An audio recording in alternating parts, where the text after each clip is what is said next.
जय हिंद दोस्तों, नमस्कार। आप सभी का स्वागत है फैक्टर प्लस क्लासेस में। इस समय हम उत्तर प्रदेश पुलिस की गणित की तैयारी कर रहे हैं। गणित में 2 लेक्चर हो गया है हमारा। 2 लेक्चर हमने कवर किया है सिर्फ प्रॉफिट एंड लॉस यानी लाभ और हानि के चैप्टर पर। तो थोड़ा सा उसमें और रह गया है, क्योंकि लाभ और हानि बड़ा चैप्टर है, यहाँ से प्रश्न भी आता है। तो एक प्रश्न हम लोगों ने सुना होगा, कभी कभी आता है परीक्षाओं में, कहता है कि कोई एक दुकानदार है, 1000 किलोग्राम की जगह 900 ग्राम ही उपयोग करता है, तो बताइए कितना लाभ कमाता है। यानी ये सवाल जो होता है बेईमान दुकानदार पर आधारित होता है। जो दुकान वाले हमको बताते हैं कि हे भैया, हम कुछ नहीं ले रहे हैं आपसे, आपको जो है लाभ दे रहे हैं, तो कैसे लाभ कमाते हैं, देखिए वो खुद लाभ कमाते हैं। आइए देखते हैं हमारा पहला प्रश्न क्या कह रहा है। कह रहा है एक व्यापारी अपनी वस्तुओं को क्रय मूल्य पर बेचने का वादा करता है। क्या कह रहा है कि मैं अपनी सामान को जितने में खरीदा हो उतने में ही बेच रहा हूं, किंतु बेचते समय 1 किलोग्राम बाट की जगह 900 ग्राम बाट का ही प्रयोग कर रहा है, तो प्रतिशत लाभ या हानि बताइए। जैसे मान लिया, सवाल कहने का, इसके कहने का ये सेंस है कि कोई व्यक्ति दुकानदार है, 1 किलोग्राम चीनी आपको बेच रहा है। वो कहा कि मैं 40 रुपए में खरीदा हूं, आपको 40 रुपए में ही बेच रहा हूं। लेकिन वह चालाकी क्या किया, वह जो आपको 1 किलो देना था, 1 किलो न दे करके 900 ग्राम ही दिया, 100 ग्राम काट लिया। यानी कि 40 रुपए तो उसने आपसे तो ले लिया जितने में खरीदा था, लेकिन 100 ग्राम आपको कम दिया। यानी कि उसने चोरी आपसे किया, बेईमानी किया, और कुछ लाभ तो उससे जरूर मिला होगा। आइए देखते हैं क्या लाभ मिला होगा उसे। पहले प्रश्न का हल हम देखते हैं। चलिए,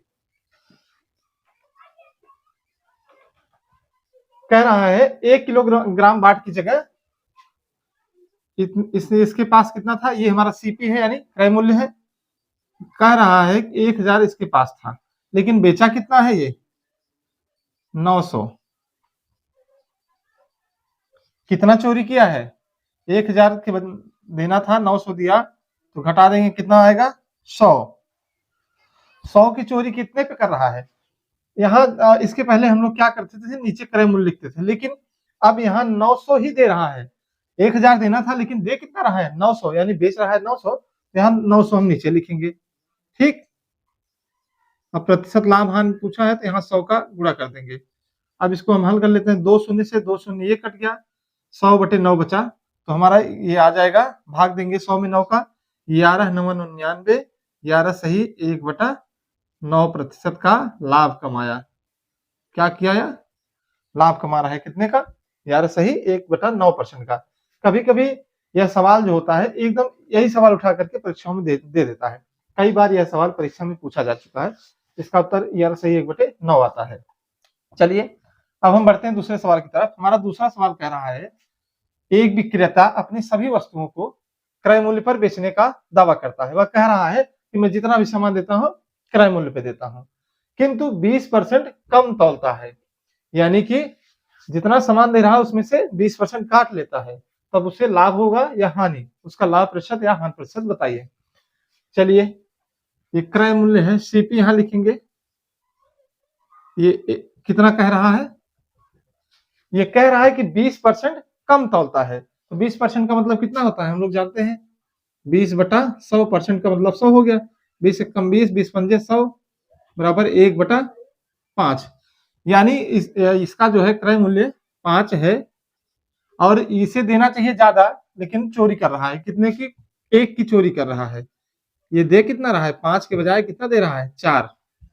यानी हमें 5 देना चाहिए, लेकिन ये 4 ही दे रहा है। कितने की चोरी किया, 5 के बजाय 4 में दिया, तो 1 की चोरी कर लिया। और कितने में 4/4 कर देंगे, गुणे 100। अब हल कर लेंगे इसको, 4 में 100 का भाग देंगे तो 25 चौके 100, यानी कि उससे 25% का लाभ होगा। अगला प्रश्न हमारा कह रहा है एक व्यक्ति गेहूं को 20% अधिक मूल्य पर बेचता है। यानी वह जितने में खरीदा उससे 20% अधिक मूल्य पर बेचता है, और 1 किलोग्राम बाट की जगह 900 ग्राम बाट का ही प्रयोग कर रहा है। यानी दो तरफ से यह लाभ कमा रहा है।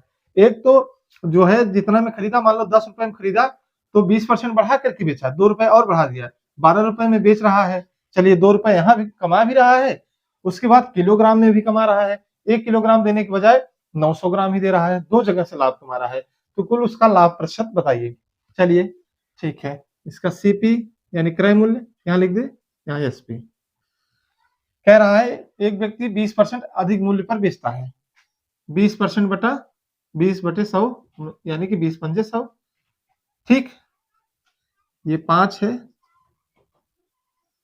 ये 6 में बेच दिया, 5 के सामान को इसने 6 में बेच दिया। ठीक है, और 1 किलोग्राम बाट की जगह 900 ग्राम ही प्रयोग किया। 1 किलोग्राम में कितना ग्राम होता है? 1 किलोग्राम बराबर होता है हमारा 1000 ग्राम। यहाँ हम लिख देंगे 1000 ग्राम, और यहाँ दे कितना रहा है? 900 ग्राम। चलिए अब इसको हम हल कर लेते हैं। ये 2 शून्य से ये 2 शून्य कट गया। ठीक है, अब इधर का गुणा हम इधर करेंगे। ठीक है, ऐसे तिरछे में 5 का 9 में गुणा करेंगे तो क्रय मूल्य हमारा आएगा 45, और ये 10 का गुणा 6 में करेंगे, ये आएगा 60। यानी कि 45 के सामान को 60 में बेच रहा है। तो कितना लाभ हो रहा है? 45 के सामान को 60 में बेच रहा है, कितना का लाभ? 15 का लाभ। 60 में से 45 गए 15, और कितने पर हो रहा है? क्रय मूल्य हमारा 45 है, 45 पर हो रहा है, गुणे 100। इसको हल कर लेंगे।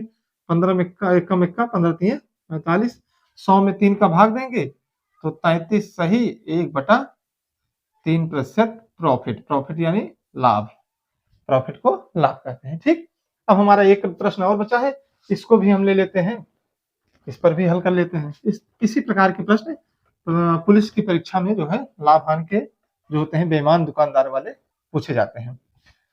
हमारा अगला प्रश्न कह रहा है, एक व्यापारी किसी वस्तु को 10% लाभ पर बेचता है किंतु 20% कम तौलता है, तो प्रतिशत लाभ या हानि कितनी बताइए। चलिए क्या कह रहा है हमारा सवाल, यहाँ क्रय मूल्य हम लिख दें और यहाँ विक्रय मूल्य लिख दें। एक व्यापारी किसी वस्तु को 10% लाभ पर बेचता है। 10% मतलब 10/100, 1 शून्य से 1 शून्य कट गया, 1/10, यानी कि इसका क्रय मूल्य नीचे वाला क्रय मूल्य होता है 10 है, और क्या कर रहा है? लाभ पर बेच रहा है। कितने रुपए का? 1 रुपए का लाभ हो रहा है। ऊपर वाला जो होता है प्रॉफिट होता है, नीचे वाला क्रय मूल्य।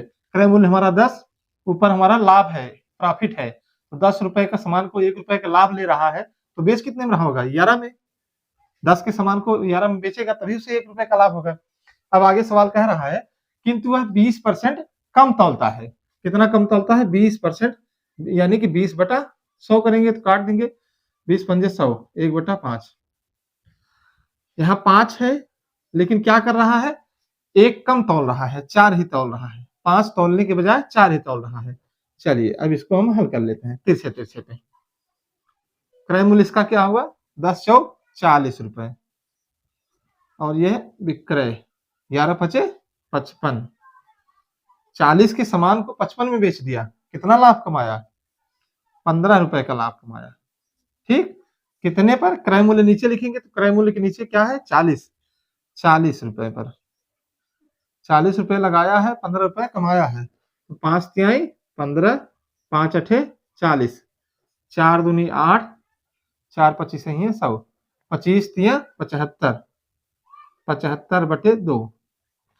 75 में 2 से भाग देंगे तो हमारा आएगा 37.5%।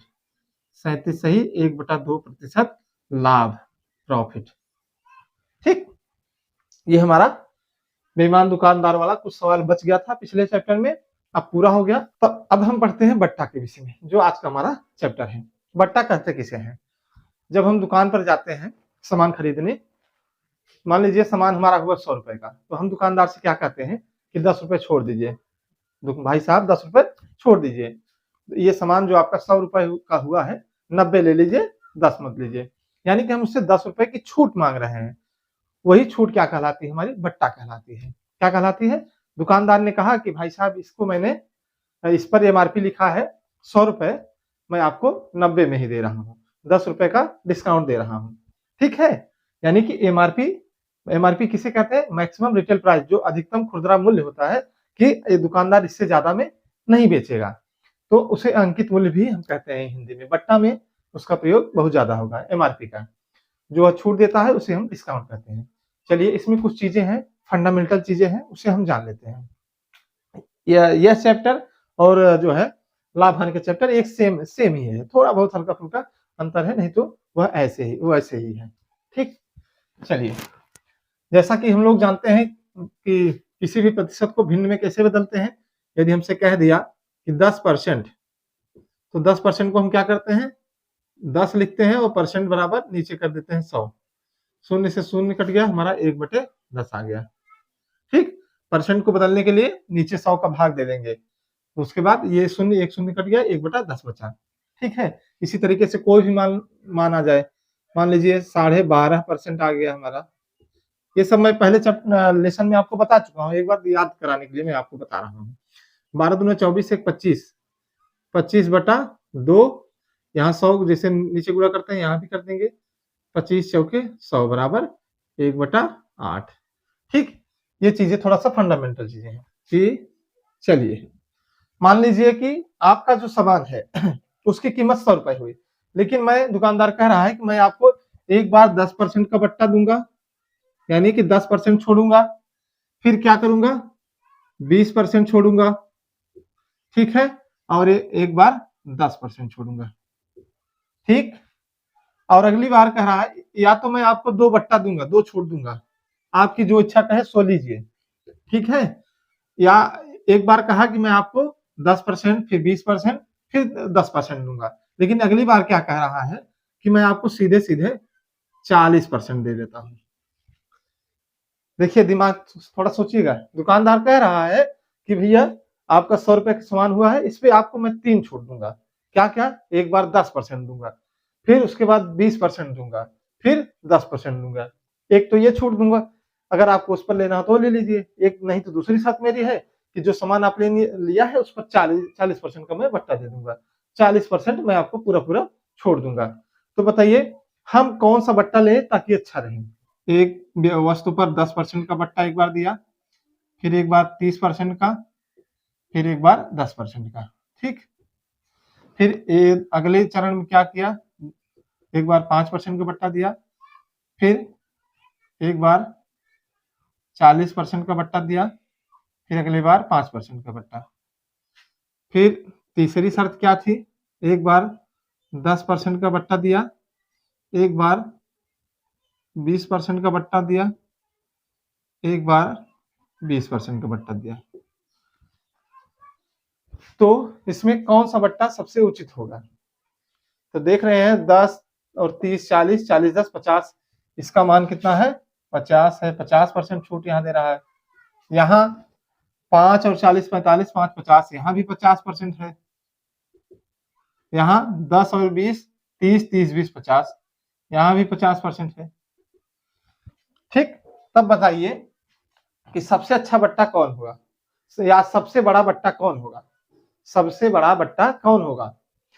तो देखते हैं हम, मान तो सबका अगर देखेंगे तो सब पर जो है 50%, 50%, 50% की छूट मिल रही है, लेकिन सबसे बड़ा बट्टा हमसे पूछेगा तो देखेंगे हम तीनों में किसका मान सबसे अधिक है, इन तीनों में किसका मान सबसे अधिक है।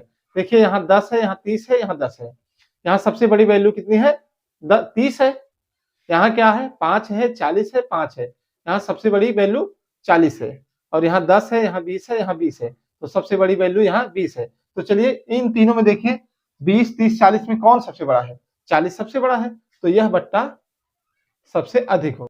चलिए देखते हैं, ये हमारा अगला मेथड है, कह रहा है कि 10% 20% के समतुल्य बट्टा क्या होगा। ये कह रहा है कि एक दुकानदार किसी वस्तु पर एक बार 10% का बट्टा दे रहा है, एक बार 20% का, तो दोनों को मिलाकर के कुल कितना छूट दे रहा है, यही सवाल इसके पूछने का मतलब है। तो ये कह रहा है कि एक बार किसी वस्तु पर, मान लीजिए ये एमआरपी को क्या कहते हैं, मैक्सिमम रिटेल प्राइस, यानी अधिकतम खुदरा मूल्य या अंकित मूल्य, किसी वस्तु का अंकित मूल्य पर जो है पहले 10% की छूट दिया, बेच रहा है, यानी एमआरपी को जैसे हम पहले सीपी मानते थे, फिर विक्रय मूल्य मानते थे, एसपी मानते थे, उस तरह से अब एमआरपी मानेंगे, फिर एसपी मानेंगे। 10% का छूट एक बार दे रहा है, यानी 10 के सामान को 9 में बेच रहा है। ठीक, 20% की छूट दे रहा है, यानी कि 20/100, 20 पंजे 100, 1/5, 5 के सामान को 4 में बेच रहा है। ठीक, अब कह रहा है कि दोनों का एक बट्टा बताइए, दोनों का। ठीक, 10 पचे 50 हम कर देंगे, यहाँ 9 चौक 36, 50 के सामान को 36 में बेच रहा है, यानी कितने के हानि पर बेच रहा है 14 रुपए के हानि पर। 50 में से 36 घटाएंगे, 14/36, 50 गुणे 100, 50 दूना 100 बराबर 14 दूना 28%। चलिए, अगर लाभ किसमें हो रहा होगा, देखिए अगर आप एक बार 10% एक बार 20% ले रहे हैं तब जो है ज्यादा लाभ मिलेगा, और एक ही बार में आपको देगा तो वह 28% देगा। ठीक है, यहाँ आपको ज्यादा मिल रहा है, यहाँ कम मिल रहा है। अगला प्रश्न देखें, जैसे उसी पर आधारित है, कह रहा है किसी वस्तु पर 10%, 20%, 40% 3 बट्टा दिया गया है, तो तीनों का एक बट्टा बताइए। ठीक है, चलिए यहाँ हम ले लेते हैं एमआरपी और यहाँ एसपी। ठीक, पहले पे 10% की छूट दे रहा है, 10 के सामान को 9 में बेच रहा है। फिर 20% यानी 20 पंजे 100, 5 के सामान को 4 में बेच रहा है। 40% तो 40 बटा 100 कर देते हैं हम, 2 दूनी 4, 2 बटे 5 यानी क्या 2 बटे 5। नीचे वाला हमारा यहाँ लिखेंगे 5, एमआरपी हो जाएगा। 5 रुपए में 2 रुपए की छूट कितने में बेचेगा, 3 में। चलिए अब सबको देख लेते हैं, गुणा कर देते हैं। 10 पच्चे 50 पंजे 250, 9 चौक 36, 36 तियां 3 छक 18, 3 त्रिक का 9 1 10, 108। 250 में से 250 के सामान को 108 में बेच रहा है, कितने हानि पर बेच रहा है, 10 में से 8 गए 2, 4 में शून्य गए 4, बचे 2 में से 1 गए 1, 142 बटे 250 गुणे 100। 1 शून्य से 1 शून्य कट गया, 5 पच्चे 25, 5 दूनी 10। अब नहीं कटेगा, 2 दूनी 4, 2 चौक 8, 2 एक कम 1, 2 बटे 5। और इसमें 5 का भाग देंगे, 5 पच्चे 25, हाथ में 3 34, 5 छक 30, 5 अठे 40। यानी कि अगर उसे एक बट्टा देना होगा तो 56.8% का सीधा सीधा बट्टा देगा, जो यहाँ 3 बट्टा दे रहा था, 10%, 20%, 40%, तो एक बट्टा देगा तो 56.8% सीधा बट्टा दे देगा। ठीक, अब चलते हैं सवालों की तरफ। देखिए पूछ रहा है हमारा प्रश्न, पहला ये वाला लगाएंगे हम। 5,000 रुपए पर 40% का एक छूट और 2 क्रमिक छूट 36% व 4% में कितना अंतर होगा। कह रहा है कि 5,000 रुपए की कोई वस्तु है, अगर कोई दुकानदार एक बार में ही 40% की छूट दे रहा है तब उसमें, और अगर एक बार वह 36% की छूट दे दिया, फिर एक बार 4% की छूट दे दिया, तो दोनों में अंतर क्या होगा। कहने का मतलब 36 और 4, 40 यहाँ भी हो रहा है, 40 यहाँ भी हो रहा है, तो क्या कोई फर्क पड़ेगा। जो क्रमिक बट्टा होता है क्या फायदेमंद होता है या नुकसानदायक होता है, यहाँ पर हम जानेंगे। तो आइए देखते हैं, एमआरपी कितनी है हमारी, 5,000 है। चलिए एक बार कितना का छूट मिल रहा है, 4,000 का। डिस्काउंट कितने का है, 40% का। 5,000 में अगर हमको 40% का डिस्काउंट मिलेगा तो 5,000 गुणे 40 बटा 100 हम करेंगे। एमआरपी इंटू डिस्काउंट बराबर कितना हो गया, 50 चौके 200, एक शून्य और बढ़ाएंगे 2,000 रुपए। यहाँ हमें कुल कितना छूट मिल रहा है, एक बार में ही जो 40% का हमें छूट मिल रहा है वह जो है 2,000 का। चलिए अगली बार हमको कह रहा है कि आपको 2 चरण देंगे, एक बार 36 देंगे, एक बार 4 देंगे। तब देखते हैं 5,000 में एक बार हमको 36 मिल गया तो 36 बटा 100 कर देंगे, तो यहाँ कितना आएगा, 5 शून्य, एक बार शून्य यहाँ रहेगा, 5 छक्के 30, 5 तिया 15, 3 1800। पहली बार हमें कितने का छूट मिलेगा, 1800, यानी कि 5,000 के सामान में एक बार 1800 का हमें छूट मिल गया। कितने का सामान हमारा पड़ा, 0 0 2 3। अभी सामान की कीमत कितनी है, 3200। लेकिन दुकानदार अभी और क्या कर रहा है कि अभी 4% मैं आपको छूट और दूंगा। ये फर्स्ट कंडीशन थी। ये सेकंड कंडीशन में क्या कर रहा है कि 5,000 पर 4% की छूट और 5,000 माफ कीजिएगा, 3200 बचा है, तो 3200 पर अब 4% की छूट मिलेगी। 2 शून्य से 2 शून्य, 3200 के 128। तो एक बार हमें 1800 की छूट मिली, एक बार 128 की, तो दोनों बार में कितने की छूट मिली हमें, दोनों को जोड़ेंगे 1928 की छूट मिली। ठीक है, हमें अब देखते हैं कि हम चालाक थे या दुकानदार चालाक था। हमने तो लालच बस ले लिया था भाई कि जो है यहाँ 2 बार मिल रहा है तो ये वाला हम ले लेंगे, लेकिन यहाँ चालाक निकल गया दुकानदार। हमें यहाँ सिर्फ 1928 रुपए की ही छूट मिली, जबकि अगर एक बार में ही 40 ले लेते, यहाँ हमने 36 और 4 40 तो लिया, लेकिन 2 बार में लिया, तो हमें यहाँ घाटा हो गया, 1928 रुपए ही मिला। यहाँ तो 2000 मिल रहा था। हमसे सवाल में पूछा है कि दोनों का अंतर बताइए, तो यहाँ 2000 मिल रहा था, लेकिन हम बेवकूफी कर गए, तो हमको मिला कितना, 1928। कितना कम मिला, 10 में 60 के 2, 9 में 7, 9 में 2 गए 7, 9 9 72 रुपए का अंतर आ गया, हम 72 रुपए के घाटे में चले गए, सौदा हम नहीं समझ पाए।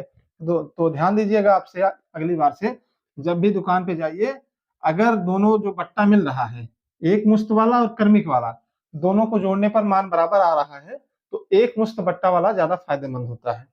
ठीक है, अगर कोई हमें 20% बट्टा दे दे और कोई एक बार कहे कि 5 दे रहा हूँ, फिर 5 दे रहा हूँ, फिर 10 दे रहा हूँ, तो यहाँ 3 दे रहा है, यहाँ 1 ही दे रहा है, तो हम कहेंगे यार यहाँ तो 1 ही दे रहा है, वहां 3 बार दे रहा है, 3 वाला ले ले।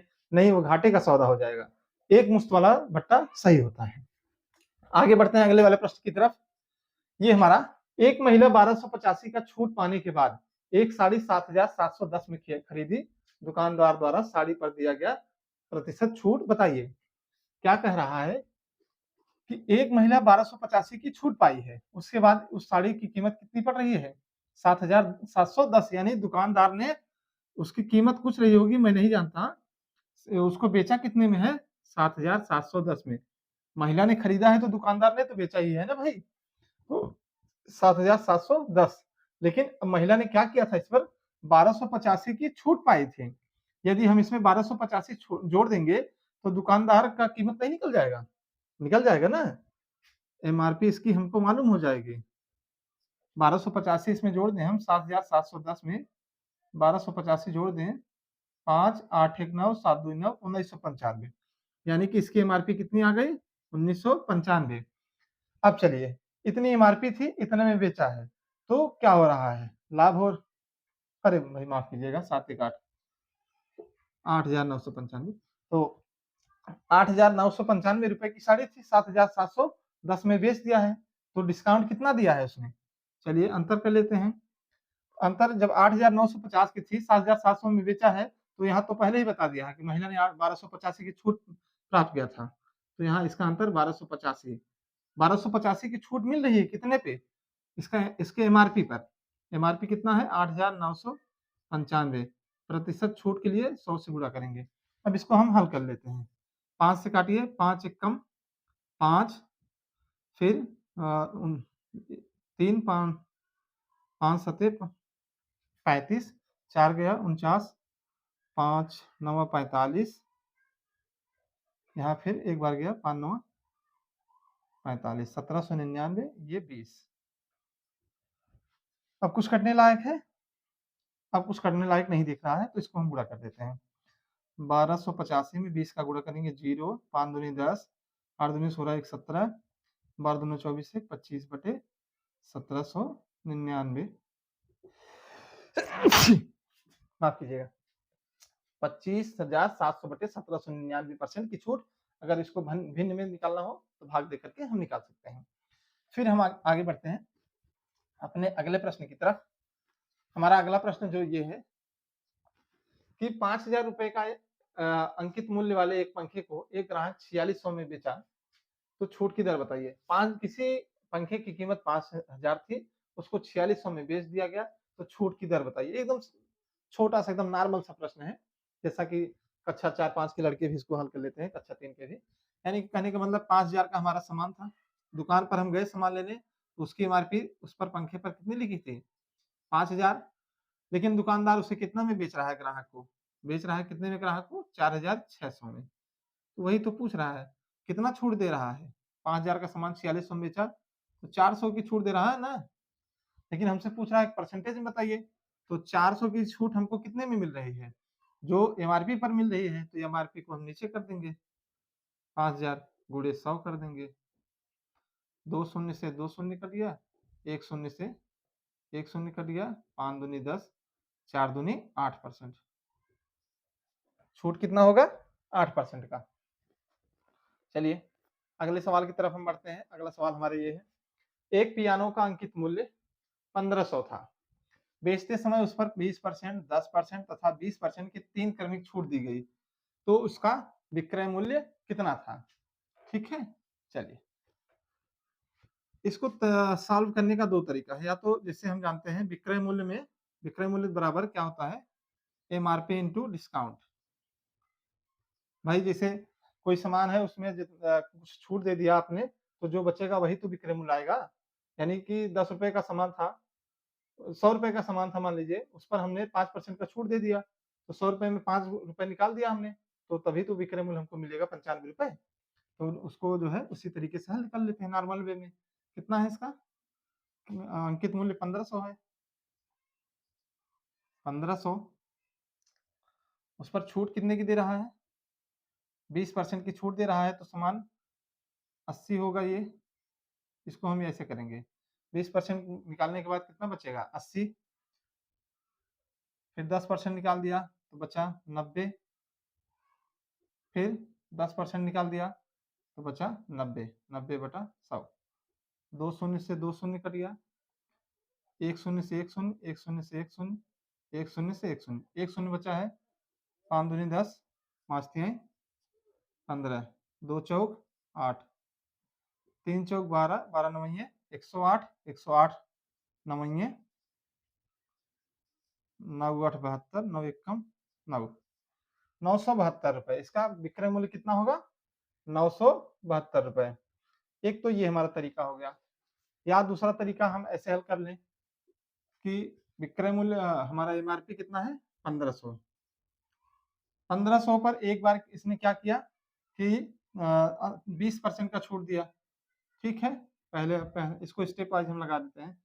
एक बार इसने 20% की छूट दिया, यानी 1500 गुणे 20/100, यानी कि 15 दूना 30, 300 छोड़ दिया। जब 300 छोड़ दिया, 1500 में 300 निकल गया, कितना बचा 1200। ठीक, 1200 में अब क्या कर रहा है 10% की छूट दे रहा है। चलिए 10/100 कर देते हैं हम, इसको यहाँ से घटा देंगे, 12 दामा 120 आ गया। चलिए 1200 में 120 की छूट मिल गई हमको, 120 की छूट मिल गई, तो सामान कितने का पड़ा 0, 10 में से 2 गए 8, 8 1 में से 2 में से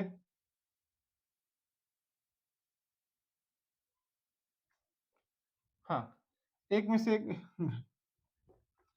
0 में से 0 गया 0, 10 में से 2 गए 8, 1 में से 1 गया 0, 1080। तीसरी बार क्या हो रहा है, सामान की कीमत कितनी हो गई 1080। अब फिर हमसे कह रहा है कि फिर यहाँ जो है तीसरी बार भी 10% की आप छूट दे दीजिए, 10% की छूट दे दिया, 1 शून्य से 1 शून्य, 1 शून्य से 1 शून्य कट गया, अब बचा 108 रुपए। यानी 1080 में फिर हमने जो है 108 रुपए का छूट कर दिया, तब कितने का सामान पड़ा 10 में 60 गया 2।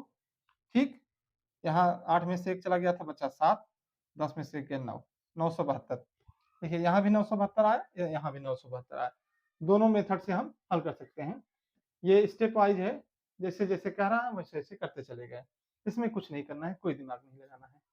चलिए अगले प्रश्न की तरफ हम बढ़ते हैं। डिस्काउंट का प्रश्न ये जान लीजिए, जैसे लाभ हानि का प्रश्न था उसी तरीके से है, इसमें बहुत कुछ नहीं है।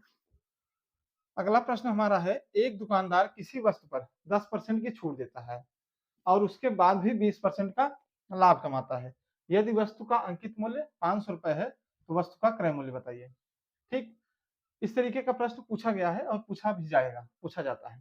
थोड़ा सा इसका लेवल ऊंचा है, हल्का सा। प्रश्न कैसे कर रहा है उसको हम समझते चले तो हम लगा देंगे। एक दुकानदार किसी वस्तु पर 10% की छूट दे रहा है, ठीक, उसके बाद भी वह 20% का लाभ कमा रहा है। 10% की छूट बराबर जानते हैं हम 1/10 हो जाएगा। यानी कि किसी वस्तु का मूल्य जो है एमआरपी जो है, नीचे हमारी जैसे वहां सीपी रहती थी लाभ हानि में, यहाँ एमआरपी रहेगा और यहाँ प्रॉफिट, प्रॉफिट या लॉस डिस्काउंट है, यानी छूट दे रहा है तो यहाँ डिस्काउंट, यानी कि लॉस जैसे हम यहाँ लिखते थे ना वहाँ डिस्काउंट लिखेंगे। एमआरपी हमारा 10 है, 1 की छूट दे दिया है, कितने में बेच रहा है 9 रुपए में बेच रहा है। ठीक, 10 रुपए के सामान को 9 रुपए में बेच रहा है, चूंकि इसने 10% की डिस्काउंट दे दिया है। ठीक, आगे प्रश्न क्या कर रहा है, 10% की छूट देता है तो उसके बाद भी 20% का लाभ कमाता है, अभी इससे हमें मतलब नहीं है। यदि वस्तु का अंकित मूल्य 500 है, कितना है 500, एमआरपी इसका कितना है 500, लेकिन हमने कितना निकाला है एमआरपी 10, तो कितना ज्यादा है एमआरपी हमारा 500, कितना ज्यादा है, 50 गुना ज्यादा है ना भाई, 50 दहम 500, तो इसको जो है विक्रय मूल्य भी हमारा 50 गुना हो जाएगा, गुणे 50, तो 9 पचे 45, 450 रुपए, यानी यहाँ हमारा विक्रय मूल्य हमें मिल गया। चलिए अब क्या कह रहा है कि 10% की छूट देने के बाद भी 20% का लाभ कमा रहा है। 20% बराबर कितना होता है, 1/5, यानी नीचे वाला एमआरपी होगा, 5 रुपए एमआरपी है, 1 रुपए का लाभ कमा रहा है, विक्रय कर रहा है, 5 के समान पर उसे कितना का मिल रहा है, 6 रुपए का मिल रहा है, इसका 6 रुपए का मिल रहा है। लेकिन यहाँ हम जानते हैं कि विक्रय मूल्य 6 रुपए आया, लेकिन हमने क्या निकाला था विक्रय मूल्य, 450 रुपए, ये 6 रुपए न होकर के कितना है, 450 रुपए। ठीक है, तो कैसे इसको हल किया है, 450 में ये कितना ज्यादा है, 6 का भाग दे देते हैं हम, 6 से 42, 5 में से 2 गए 3, 6 पंजे 30, यानी कि ये 75 गुना है, इसका एमआरपी 75 गुना है विक्रय मूल्य, तो एमआरपी भी यानी कि क्रय मूल्य भी, लाभ कमा रहा है ना, यहाँ हम क्रय मूल्य लिखेंगे, सीपी लिखेंगे, क्रय मूल्य भी 75 गुना होगा, तो 75 पंजे 5 पच्चे 25, 5 सत्ते 35, 2 37, इसका क्रय मूल्य 375 होगा। कहने का मतलब है कि इसका जो है 375 रुपए में उसने खरीदा था, भले ही पैकेट पे 500 लिखा हो, लेकिन खरीदा कितने का था, 375 का था, 375 का खरीदा और 450 में बेच दिया, तो इसको लाभ हुआ कि हानि, लाभ हो गया ना, कितने का, 75 रुपए का, जबकि उस पर लिखा कितना था, 500, तो हम सोचेंगे कि 500 का लिखा है, 450 मिल रहा है, बड़ा हमें लाभ है, लेकिन वास्तव में उसकी कीमत कितनी थी, 375 ही थी, तो लिखा था ज्यादा। अब अगले प्रश्न की तरफ हम बढ़ते हैं। चलिए अगला सवाल हमारा कह रहा है, एक वस्तु का अंकित मूल्य 275 रुपए है, एक दुकानदार उस पर 5% की छूट देता है और 4.5% का लाभ कमाता है, तो वस्तु की कीमत कितनी है।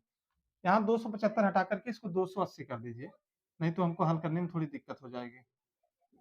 ठीक है, तो एमआरपी 280 है, दुकानदार उस पर 5% की छूट देता है, 5% मतलब 5/100 बराबर 1/20, यानी 20 के समान को 1 रुपए छूट दे रहा है, 20 रुपए के समान में कितने बेच रहा है, 19 का। ठीक है, चलिए अब क्या कर रहा है, एमआरपी हमको कितना मिल गया, 20 रुपए और विक्रय मूल्य 19 रुपए, लेकिन वास्तव में एमआरपी कितना दिया है हमको, अंकित मूल्य 280 है, कितना है, 280, कितना गुना ज्यादा है, 14 गुना ज्यादा है, तो इसको भी हम 14 गुना ज्यादा कर देते हैं, 19 गुणे 14, 19 में 14 का गुणा करें, 19 चौक 76, 19 एकम 19, 6 9 7 16, 1 1 2, 266 रुपए, यानी कि 280 रुपए के सामान को यदि 5% की छूट दिया तो कितने में बेचा, 266 में। ठीक है, अब आगे क्या करना है हमारा प्रश्न, और उस पर 4.5% का लाभ कमाता है, कितने का, 4.5% का, 4 दूनी 8 1 9, 9/2, 9/2, ठीक, इसमें 100 का गुणा कर देंगे परसेंट निकालने के लिए, 9/200, यानी कि क्या कह रहा है कि यदि किसी वस्तु का क्रय मूल्य 200 रुपए है और वह 4.5% का लाभ कमा रहा है, यानी 9 रुपए का लाभ कमा रहा है विक्रय करते समय, तो कितने का सामान बेचेगा, 209 रुपए का बेचेगा।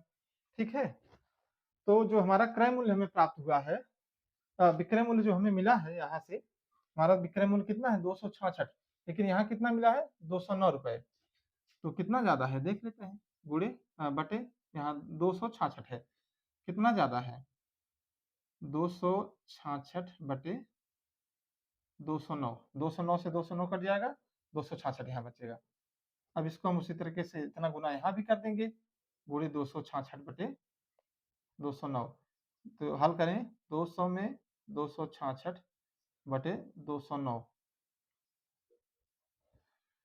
एक 9 तो ये कटेगा नहीं, तो इस तरीके से इसको हम हल कर देते हैं, 6 दूनी 12 1 13, 6 दूनी 12 1 13, 2 दूनी 4, 4 1 5, डबल 0 बटा 299। ठीक है, ये हमारा क्या है, इसकी कीमत है, हमारी वस्तु की कीमत कितने है, 53,300 बटे 299 रुपए इसकी कीमत है। आइए हम बढ़ते हैं अंतिम प्रश्न की तरफ, जो आज का हमारा अंतिम प्रश्न होगा और बट्टा का भी अंतिम प्रश्न होगा। एक कमीज का अंकित मूल्य 150 है, दो क्रमागत बट्टा देने के बाद इसका मूल्य 105 रुपए है। यदि दूसरा बट्टा 12.5% है तो पहला बट्टा कितना है? घुमा दिया है सवाल को। कह रहा है कि किसी वस्तु का मूल्य 150 रुपए है, कमीज का मूल्य 150 है, दो बट्टा दिया गया। तो पहला बट्टा हमको नहीं बताया, दूसरा बट्टा हमको बता दिया 12.5% है। जब दो बट्टा दे दिया तो उसकी कीमत कितनी, विक्रय मूल्य इसका कितना होगा? 105 हुआ। 105 में उसने बेच दिया, तो पहला बट्टा बता दीजिए। चलिए कोई बात नहीं, एमआरपी यहां लिखते हैं हम, जैसे लिखते हैं हमेशा एमआरपी। ये हमारा एमआरपी हो गया और ये हमारा सेलिंग प्राइस हो गया। चलिए पहला बट्टा हमको मालूम नहीं है, तो पहला बट्टा हम मान लेते हैं हमारा एक्स होगा, दूसरा वाई। दूसरा क्या कह रहा है? दूसरा बट्टा कितना है? 12.5%। 12.5% को जब हम भिन्न में बदलते हैं कितना आता है? 1/8, यानी 8 के समान को क्या किया है? छूट दिया है 1 रुपए की। कितने में बेचा? 7 में। यानी कि हमारा एमआरपी कितना आया? 8x और विक्रय मूल्य कितना आया? 7y। लेकिन क्या कह रहा है कि दो क्रमागत बट्टा देने के बाद इसका मूल्य 105 रुपए है, यानी विक्रय मूल्य कितना है? 105 रुपए है। ये 7y नहीं बल्कि 105 रुपए है। तो इसका y बराबर कितना आएगा? 7y बराबर अगर 105 है, ठीक है, तो y बराबर 105 बटे 7, y बराबर 7 एकम 7, 7 पचे 35, 15 सत्ते 105 होता है। ठीक, यानी कि इसका वैल्यू हमें आ गया y बराबर 15। तो अब देखिए यहाँ एमआरपी भी हमको दिया है 150, यानी एमआरपी हमारा 8x है, तो 8x बराबर 150 हमको दिया है, तो x बराबर 150 बटे 8 बराबर 75 बटा 2। ठीक, अब तो देखिए यहाँ से हमको दो मान प्राप्त हो गए। तो जो 15 ये 75 बटा 2 है वह एमआरपी है, एमआरपी 75 बटे 2 है, और जो एसपी है कितना है? हमारा 15 है। ठीक, 2 चौका 8 है, ये 75 बटे 4 है। अब इसको हम हल कर लेते हैं। ठीक है, हल करने के लिए क्या करेंगे हम? इस 4 को यहाँ गुणा कर देंगे तो दोनों ये जो भिन्न है खत्म हो जाएगा। यहाँ 75 होगा, यहाँ 60 होगा। ठीक है, 75 के समान को 60 में बेच रहा है, कितना हानि हो रहा है? 15 की हानि हो रही है। 15 की हानि हो रही है कितने पर? 75 पर। 100, 15 पचे 75, 5 दूनी 10, यानी कि पहला बट्टा कितना होगा? 20% का। पहला बट्टा 20% का, दूसरा हमको दिया ही था 12.5% का। तो इस प्रकार के प्रश्नों को ऐसे हल किया जाता है। कुछ इसमें तो अभी बट्टे में और कुछ बहुत कुछ बाकी है, लेकिन इतना जो लेवल हम लोगों ने पढ़ा, इतने लेवल से ही हमारे प्रश्न ज्यादातर उम्मीद है कि आ जाए। ठीक है, इतना इसी से हमें उम्मीद है कि प्रश्न आ सकते हैं। तो इन प्रश्नों को आप नोट कर लीजिएगा, चाहे स्क्रीनशॉट ले लीजिएगा। ठीक है, स्क्रीनशॉट लेने के बाद इस पर अभ्यास करिएगा। फिर अगले चैप्टर पर हम बढ़ेंगे। कल जो है हमारा जो चैप्टर होगा प्रतिशत का होगा, वहां से सवाल हमसे पूछे जाते हैं परसेंटेज वाला। ठीक है, तो चलिए कल मुलाकात होगी, तब तक के लिए जय हिंद।